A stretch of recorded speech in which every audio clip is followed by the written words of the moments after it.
নমস্কার বন্ধুরা, দেবযানী শখের রান্নাঘরে সবাইকে অভিনন্দন জানিয়ে আজকে আবারও একটা নতুন রেসিপি নিয়ে চলে এসেছি।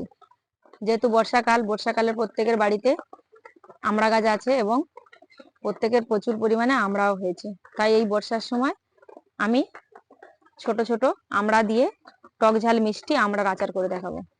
তো আমি আমড়ার আচার করার জন্য এখানে আমি 500 থেকে 700 আমড়া নিয়েছি।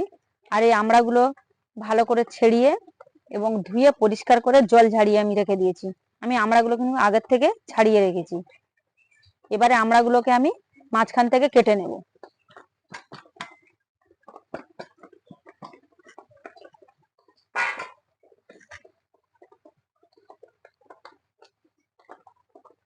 আমার আমড়াগুলো কিন্তু খুব বেশি আঁটি শক্ত হয় না, নরম আছে। আমড়ার আচার করতে গেলে আঁটিগুলো কিন্তু একটু হালকা নরম থাকতে হবে, খুব নরমও না আর খুব শক্তও না, এই রকম বাতে আমড়া নিতে হবে।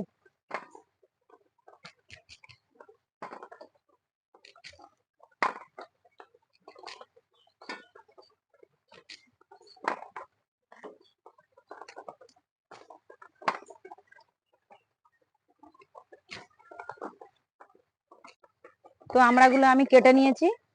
এবার এর মধ্যে পরিমাণ মতো নুন,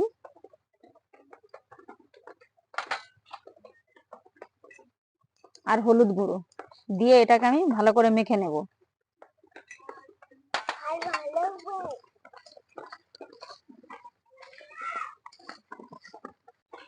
এটা আমার মাখানো হয়ে গেছে, এটা আমি কিছুক্ষণ রেখে দেব। এর মধ্যে আমি একটা শুকনো মশলা বেটে নেব। এটা আমি কিছুক্ষণ রেখে দেব, আর ততক্ষণে আমি একটা শুকনো মশলা ভেজে নেব। আমি এখানে একটা উনুনে কড়া বসিয়ে দিয়েছি, কড়াটা গরমও হয়ে গেছে। এবারে এর মধ্যে আমি দিয়ে দিচ্ছি কিছুটা পরিমাণ জিরে,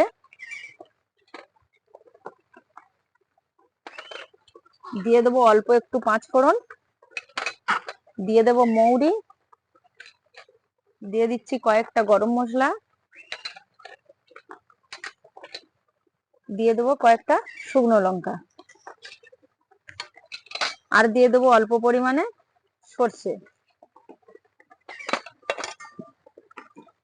দিয়ে এটাকে আমি শুকনো খোলায় ভালো করে নেড়ে নেব।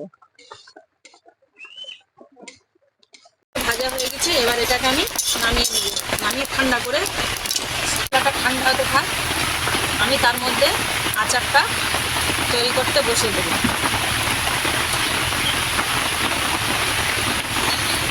দিচ্ছি কড়ার মধ্যে কিছুটা পরিমাণে সর্ষে।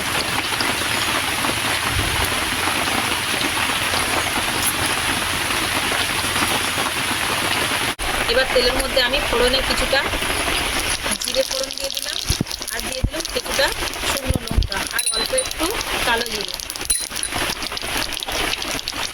দিয়ে এর মধ্যে আমি দিয়ে দেবো আমড়াগুলো।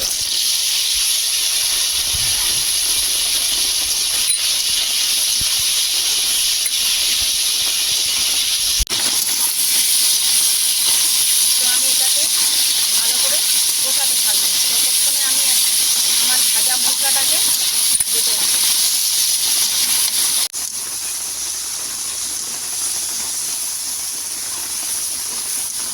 তো এখানে আমি যে মশলাটা ভেজে রেখেছিলাম সেটা ঠান্ডা হয়ে গেছে। এবার এটাকে আমি আধ ভাঙা করে গুঁড়ো